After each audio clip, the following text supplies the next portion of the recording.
সবাইকে শুভ সকাল।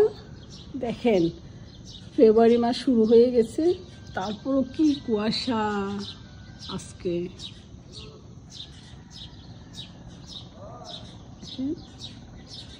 দিন আম্মুকে রেখে নাস্তা করতাম, রেখে বলতে আম্মু করতো লাল আটার নাস্তা আর আমি করতাম ছোলা যায় পিঠার নাস্তা, মানে গলা দিয়ে নামতো না। কিন্তু আজকে আর সহ্য হচ্ছে না। এখন যখন দেখতেছি যে আলহামদুলিল্লাহ আম্মু ডায়াবেটিস একটু 10-এর মধ্যে, তাই ভাবলাম আজ থেকে আম্মু আর আমি এক নাস্তাই করবো। তাই আজকে হচ্ছে শীতে নোয়াখালীর বিখ্যাত খোলা যায় পিঠা দিয়ে গরুর গোস্ত আর গরুর গোস্ত ঝোল দিয়ে মা আমি আজকে একটু মজা করে নাস্তা করবো। কারণ আম্মুকে রেখে নাস্তা করা যে কি কষ্টের, মানে উফ, মানে মনে হচ্ছে যে মানে গলা দিয়ে নামতো না। কিন্তু না খেয়ে উপায় না, কারণ আমি লাল আটার আটা রুটি একদম খেতে পারতাম না, আর শীত চলে যাচ্ছে। তাই আজকের দিনটা শুরু করলাম মামির নাস্তা দিয়ে। পরে আপনাদেরকে আজকে আমার ছাদের বাগানটা দেখাবো। বাইরের এখন 9টা বাজে, কুয়াশা দেখেন, এখনো সূর্য মামা উঠে নাই, এখন হচ্ছে 9টা। অনেকে বলবেন এত দেরিতে কেন নাস্তা করেন।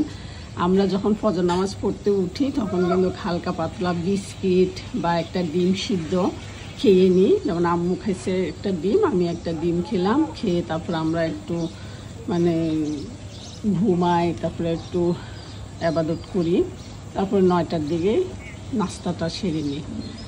আজকে এখনও সূর্য মামা উঠে না, কিন্তু যারা কাজ করবে সবাই কিন্তু বেরিয়ে পড়ছে।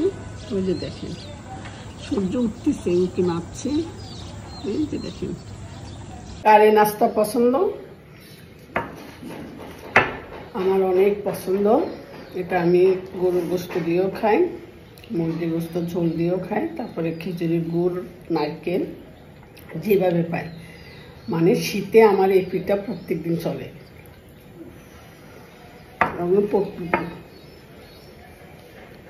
আজকে আম্মুকে নিয়ে নাস্তা করব, এই জন্য ফিটা একটাও হচ্ছে না। এই যে দেখেন ফিটার অবস্থা, খাওয়ার মতো না। এখন দেখি আবার নতুন করে ঢেউ করি তৈরি করতে হবে। এই হচ্ছে দুঃখ। আমার আম্মু রান্না করে চলে আসছে, যখন দেখছি ফিটা হচ্ছে না, বুঝছেন। দেখা যাক আম্মুর হাতে হয় কিনা।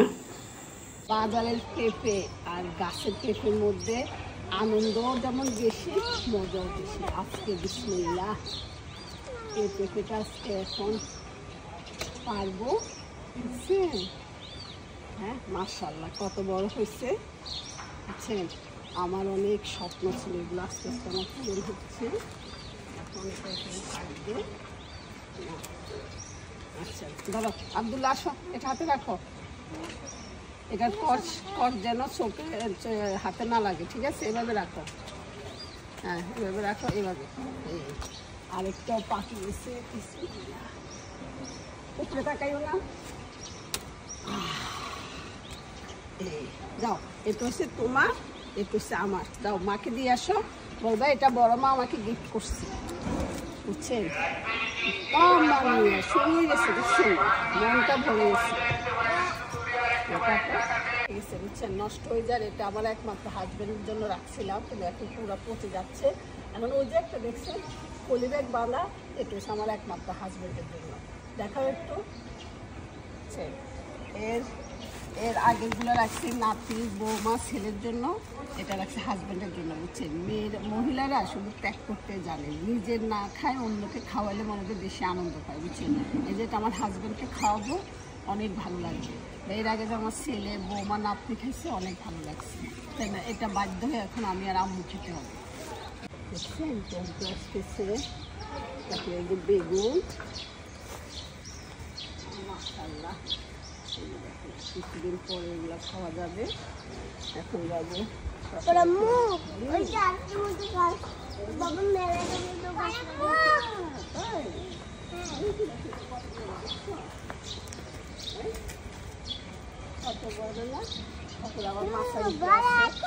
বড় আছে। হ্যাঁ তুমি তো খাও, তুমি খাও। তোমার যে কালকে থেকে মাদ্রাসা খোলা, জানো তুমি, মনে আছে? আমার বাবা বলছে তাই। আচ্ছা চলো এবার যাবো ছাদে ডালিমের জন্য। দেশ বিদেশে যেখানে ঘুরতে যাই, কিন্তু এই উর্মি নিবাসে যখন আসি অন্যরকম একটা শান্তি অনুভব করি, অন্যরকম একটা ভালো লাগা কাজ করে। তবে মনটা ভীষণ খারাপ থাকে সবসময় ছেলে বৌমা তারপর নাতি নাতনির জন্য। সবসময় তো হাজব্যান্ড সয়ে আসি, হয়তো বা এবার পরপর 2বার আমার একা আসা হয়েছে, কারণ গত বছর আমার বোন মারা গেছে। বোন মানে যখন বোনের অসুস্থতা শুনছি তখন ছুটে আসছি, আর এবার আম্মুর জন্য আমার একা আসতে হয়েছে। তারপরে ইনশাল্লাহ আর অল্প কয়েকটা দিন অপেক্ষায় আছি, আমার হাজব্যান্ডটা চলে আসবে। যখন দুইজনে মিলে থাকি তখন ভীষণ ভালো লাগে, যদি বা ছেলেদের জন্য মন খারাপ থাকে তারপরেও ভালো লাগে। এই আম গাছগুলা আমি যখন বাড়ির কাজ শুরু করি তখনই লাগাই।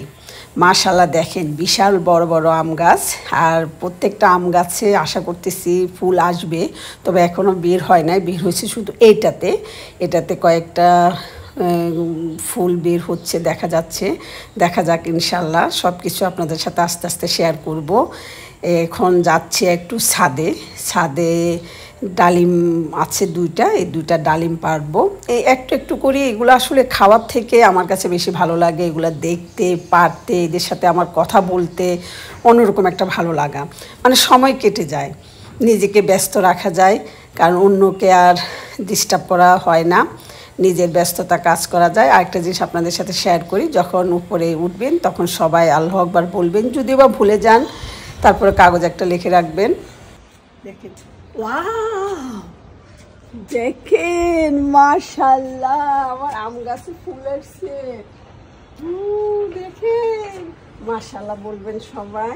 এটা হচ্ছে বুনাই কিং আম গাছ, মানে একটা আম লাউর মতন হয় 1 কেজির উপরে, তবে এটা তো টপ জানি না। এই যে দেখেন, আর এই যে আরেকটা তো ফুল আসছে। আচ্ছা ওগুলোর কি অবস্থা দেখি, এই যে দেখেন, এই যে দেখেন সবগুলো ফুল আসছে মাশাআল্লাহ। বুঝছেন, এখানে আসলে একটা শান্তি অনুভব করি, শান্তি, যে শান্তি বুঝছেন, মানে আমি যদি কোটি টাকার টিকিট কেটে বিদেশেও যাই মনে হয় না এই শান্তি আমি পাবো। আর আজকে ডালিম পাবো, এই যে ডালিম গাছে মোট এখন আজকে ডালিম পারবো, পেয়ারা পারছি, এখন পারবো ডালিম। বিসমিল্লাহ। তবে ডালিমটা যখন পাড়তে আসছি আমার নাতনির কথা মনে উঠছে, কারণ আমার নাতনি 2 সপ্তাহ আগে একটা ডালিম পাচ্ছি, সেই ডালিমটা অনেক মজা করে খেয়েছি। বুঝছেন, পৃথিবীর সব দাদু নাতির ভালোবাসা যেন এমন থাকে, মানে আজকে এই ডালিমটা আমি খেতে পারবো না, আমি খাবো না, আমি হয়তো আমার আম্মুকে একটা খাওয়াবো, আর একটা আমি নিচে মিজানের ছেলে মেয়েকে দিয়ে দিবো। আমার টুনটুনি পাখিকে অনেক মিস করতেছি, অনেক থাকে।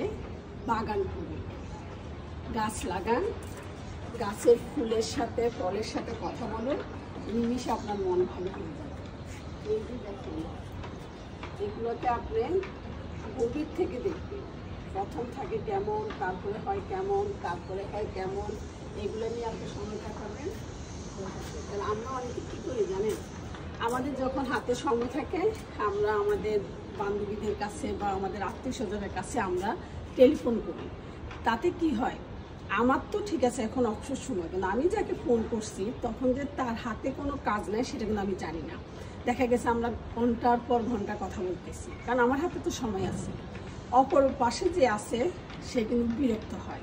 তাই অন্যকে বিরক্ত না করে আপনার অবসর সময়টা আপনি গাছ লাগান, শিলের কাজ করুন, বই পড়ুন, এইভাবে আপনার সময়টা কাটান, মনও ভালো থাকবে, শরীরও ভালো থাকবে।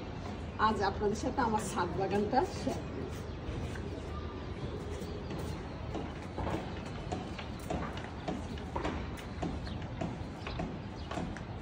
এখানে কিছুদিন পরে পাখিরা আসবে, বাসা বাঁধবে, ফুল ফুটবে।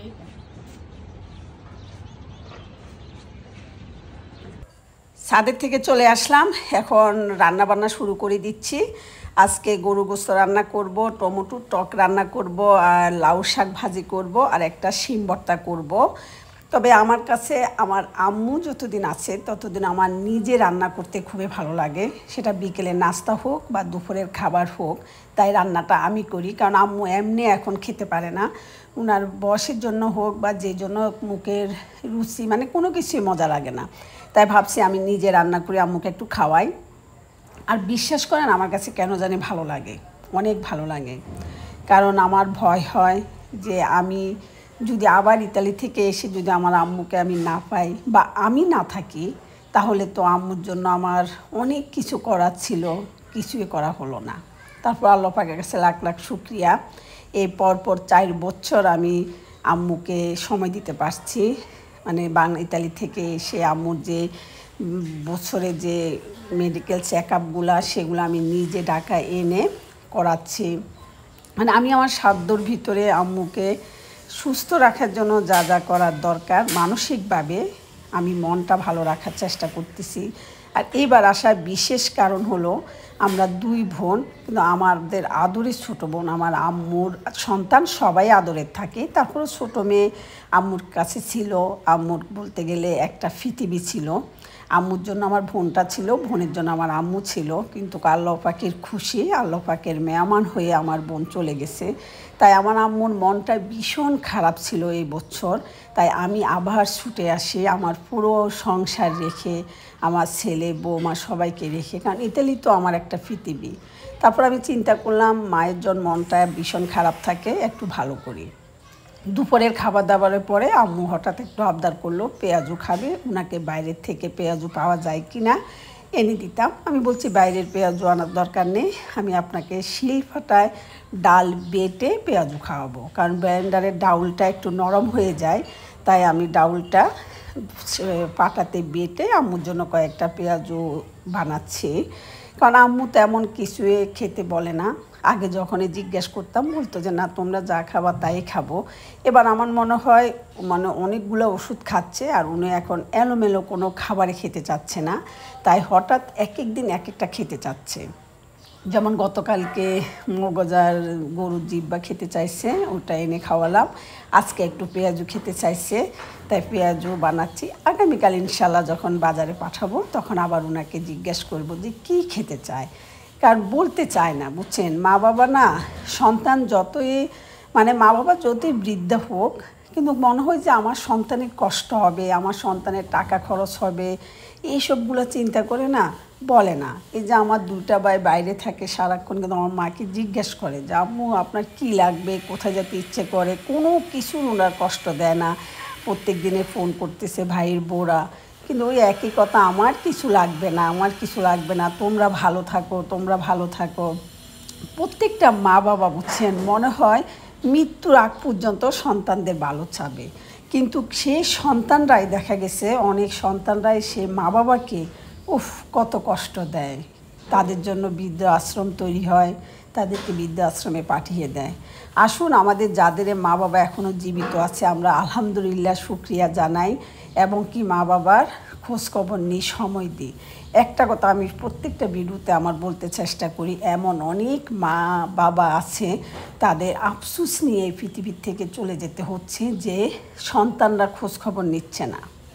অনেক সন্তান আছে টাকা পয়সা পাঠাচ্ছে ঠিকঠাক মতন, কিন্তু টেলিফোন করে যে মা বাবার সাথে একটু কথা বলবে সেই সময়টাই বের করতে পারে না, এতই ব্যস্ত থাকে সন্তানরা। অথচ সে মা বাবার ছোটোবেলা শত ব্যস্ততার মাঝেও যত্ন সহকারে সেই সন্তানদেরকে বড় করছে। আসুন আমরা আমাদের মা বাবার নিয়মিত খোঁজখবর রাখবো, টেলিফোন করব। প্রত্যেক দিন 5টা মিনিট আমরা মা বাবার জন্য আলাদা করে রেখে দিই। 24 ঘন্টার মধ্যে 5টা মিনিট যদি মা বাবার জন্য রাখা হয়, এটা কিন্তু একদম বেশি না। ভালো থাকবেন, অনেক বেশি ভালো থাকবেন, নিজেকেও সময় দিবেন। ওকে, আল্লাহ হাফেজ, আসসালামু আলাইকুম।